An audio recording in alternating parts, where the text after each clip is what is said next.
नमस्कार दोस्तों, आप देख रहे हैं न्यूज़ टीवी। मैं हूं जितेंद्र ठौरमलानी उर्फ टोनी। इस वक्त हम लोग शिवसेना की ऑफिस में हैं, सेक्टर 16 वाशी। हमारे साथ है senior Shiv Sena leader mister Vitthal मोरे।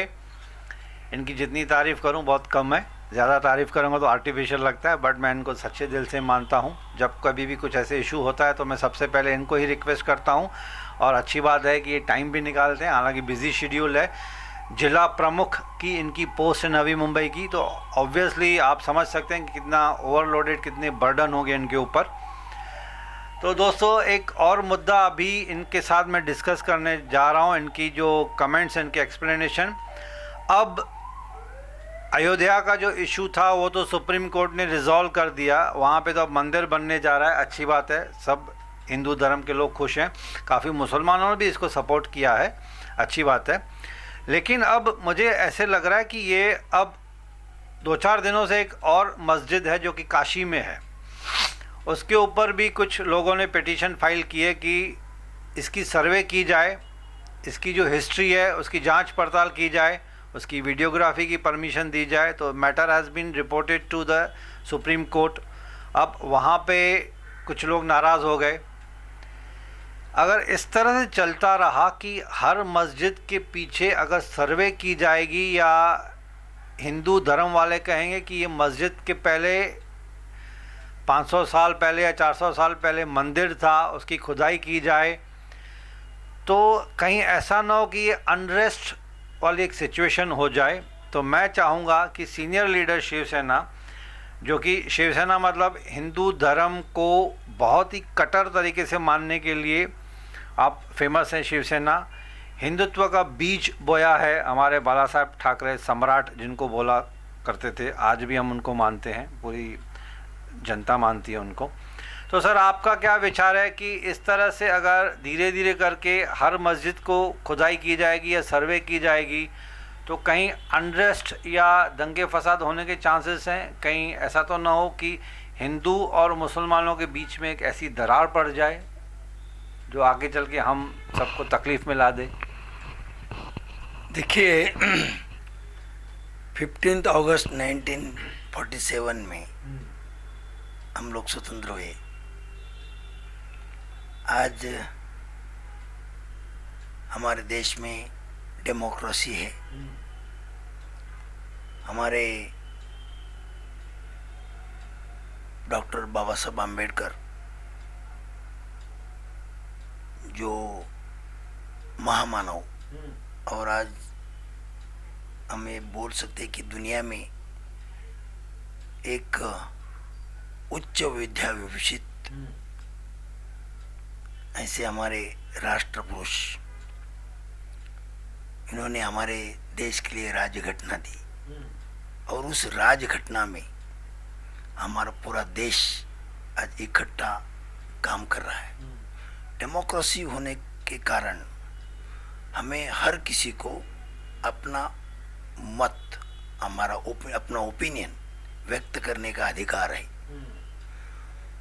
वो अधिकार व्यक्त करने के बाद अगर हम एक संस्था है, अगर हम एक राजकीय पक्ष है, हम सामाजिक संस्था है, हम एक बड़ी मूवमेंट है, हर तरीके से हम अपना जो विचार है वो विचारधारा हम आगे ले जा सकते हैं। लेकिन उस वक्त हमारे देश की जो डिसिप्लिन है, विचारधारा है, वो विचारधारा को वो हम अगर हमारा वो पक्ष का, वो संस्था का विचार अगर डिस्टर्ब कर रहा है तो उसके लिए कानूनी व्यवस्था है।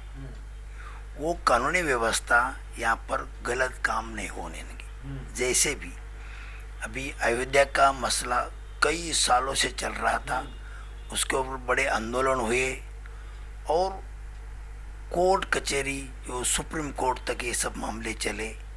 आखिर में सुप्रीम कोर्ट ने जो जजमेंट दिया, उस जजमेंट के ऊपर ही अयोध्या का निर्माण हो गया। उसके बीच में वो अयोध्या में जो ढांचा था वो तोड़ा गया, वो सब कुछ हो गया जो लोगों के सामने है। लेकिन कानून के दायरे में बैठने के सिवा वहाँ पर कोई चीज़ नहीं कोई कर सके।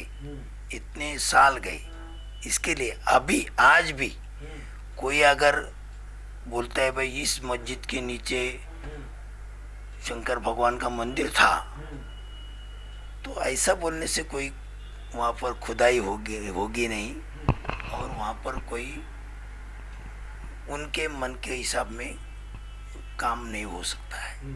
हर चीज़ को जैसे मैं बोला कि इस देश में कानूनी राज्य है, और कानूनी राज्य में ये सब चीज़ कानून के दायरे पे चलेगी। सर मैं वही कह रहा हूँ कि अगर इस तरह से सुप्रीम कोर्ट के पास ऐसे सब केसेस पहुँचने लगे तो supreme court will be busy in resolving these kind of issues, religious related issues. आज एक मस्जिद है, कल कोई दूसरी मस्जिद होगी, तीसरी मस्जिद होगी, फिर कोई और रिलीजियस प्लेसेस होंगी। तो ये कि ये 500 साल पहले यहाँ पे हिंदू था या क्रिश्चियन था या गुरुद्वारा था, तो इस तरह से अगर हम पुरानी चीज़ों को खोदना शुरू करेंगे या हिस्ट्री को एक रिवर्स पोजीशन में लेके जाने की कोशिश करेंगे, तो कहीं ऐसा तो नहीं होगा कि ह्यूमैनिटी के बीच में और ये भाईचारा जो है उसमें दरार पड़ जाएगी। अब जैसे किसी ने पिटीशन फाइल की है कि Taj Mahal the iconic heritage place of India, शान है हमारी ताजमहल इंडिया की, भारत की, उसमें कुछ 20 या 25 रूम्स जो सालों से बंद पड़े हुए हैं ताजमहल के प्रेमाइसिस के अंदर। तो एक पिटीशन फाइल की गई है कि उन रूम्स को खोला जाए। ऐसे शायद डाउट है कि उसमें हिंदू डाइटिस या हिंदू भगवानों की गॉड एंड गॉडेसेस की मूर्तियां रखी गई हैं। ऐसे किसी आदमी को शक है तो उसने सुप्रीम कोर्ट या हाई कोर्ट में पिटीशन फाइल की है। अब अगर ताजमहल के वो बंद रूम्स खोले गए, अब भगवान जाने उसमें अंदर है क्या, कोई ऐसी चीज़ निकलती है तो फिर वापस प्रॉब्लम क्रिएट हो सकते हैं। ये बात मैंने भी आज देखा टीवी पे, लेकिन हाईकोर्ट ने क्या उनको जवाब दिया? क्या सर? हाईकोर्ट ने जवाब दिया कि ये जो ताजमहल है अपने देश का गौरव है, उसको इस तरह देखना जरूरी नहीं है, और वो बात को रोक दिया।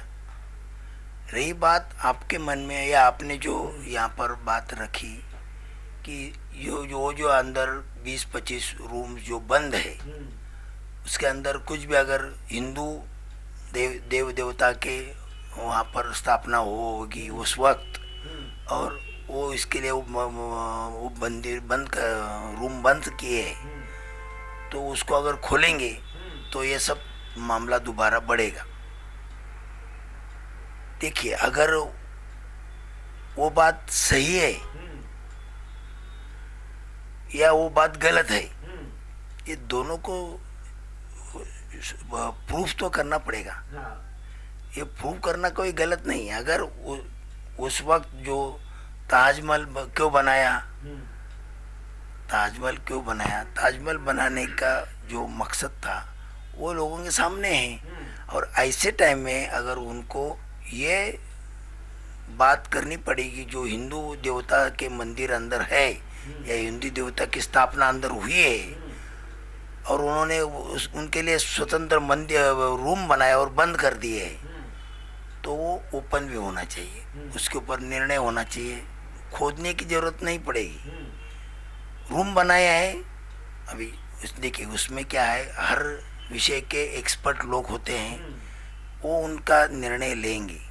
हम आज यहाँ पर बोलना वो उचित नहीं है, लेकिन लोगों के मन में अगर इस तरह की शंका आई तो लोगों ने ये बात कानून के सामने, कोर्ट के सामने रखना जरूरी है।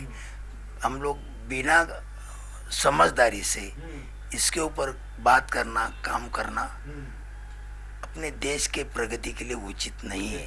क्यों? इस तरह का अगर हर जगह हमें कुछ डाउट आएगा, शंका आएगी कि नहीं इसके अंदर ऐसा है, ऐसा मुझे लग रहा है, तो बाकी सब ताकत सिर्फ इसके खुदाई के लिए और इसके कोर्ट कचहरी के लिए हमारा टाइम जाएगा, तो हमारे देश का हम प्रगति कैसा काम कभी करेंगे? हमारी मैन पावर वेस्ट हो जाएगी, हमारे कोर्ट का टाइम फुकट जाएगा, बेकार जाएगा, पुलिस बेकार की इसके पीछे रहेगी। तो ये सब नहीं करने की वजह से हम लोग समझदारी से, अगर जैसा आप है अभी इसमें मैं सुझाव कुछ नहीं दे सकता हूँ कि वो विषय बहुत बड़ा है और वो मैं खुद को उसके काबिल नहीं समझता हूँ। तो इसके लिए मैं ये बोलता हूँ कि भाई ये समझदारी से बात करनी चाहिए, और अगर उसका कोई हिस्ट्री है तो हिस्ट्री आप देखकर उसको जो संबंधित लोग हैं उनके सामने पेश करिए, ये मेरा कहना है। तो दोस्तों, ये जो जवाब दिया हमारे विट्ठल मोरे साहब ने, ये बहुत ही सुलझा हुआ जवाब हम कहेंगे इसको, यानी कि एक बैलेंस्ड, जैसे उन्होंने कहा कि ये मेरे कैपेसिटी के बाहर है कि मैं कुछ सजेशन दे पाऊँ। तो हम भी यही चाहेंगे दोस्तों कि जो पुरानी चीज़ें हैं, अब हिंदू धर्म है या मुस्लिम धर्म है या सिख है या क्रिश्चियनिटी से रिलेटेड हैं, जैसे कि मोरे साहब ने भी कहा, हम भी यही चाहेंगे कि इन सब चीज़ों को थोड़ा सा कभी कभी इग्नोर करके अगर हम डेवलपमेंट की तरफ ध्यान दें, ताकि ये जो भाईचारा है जो बना रहे, बरकरार रहे इंडिया में, पूरे भारत, पूरे हिंदुस्तान में। सभी धर्मों की रक्षा करना, उनकी मान्यता करना, उनको रेस्पेक्ट करना हमारी बेसिक ड्यूटी है। कॉन्स्टिट्यूशन को पालन करना हमारी बेसिक ड्यूटी है। तो इसी पॉजिटिव नोट पे मैं विट्ठल मोरे साहब का फिर से एक बार धन्यवाद कहूँगा। Thanks for giving us his precious time. बीच बीच में ये बाहर जा रहे हैं, बाहर इनकी मीटिंग्स चल रही हैं, एक छोटी सी दरबार जैसे लगती है, लोग इनके पास आते हैं अपनी कंप्लेंट्स, ग्रीवांसेस लेके, आउट ऑफ वे जाके ये कोशिश करते हैं उनको रिजॉल्व करने के लिए। इसी बात के लिए ये बहुत फेमस हैं पूरे नवी मुंबई में। तो on this very positive note sir, I pay my sincere thanks to you कि आपने फिर आज हमें टाइम दिया, अच्छे अच्छे सुझाव दिए, बहुत ही हाईली एक्सपीरियंस्ड सीजनड पॉलिटिशियन के जैसे आपने इसके सुझाव दिए हैं। From the bottom of my heart I pay sincere thanks to you. Thank you very much and thanks for being with us. तो दोस्तों, इसी पॉजिटिव नोट पे मैं ये सेशन यहाँ पे ख़त्म करता हूँ। बहुत जल्द आपसे मुलाकात होगी एक नए पॉलिटिशियन के साथ और एक नए सब्जेक्ट के साथ। Till then keep watching www.newstv.co.in। Thanks for being with us.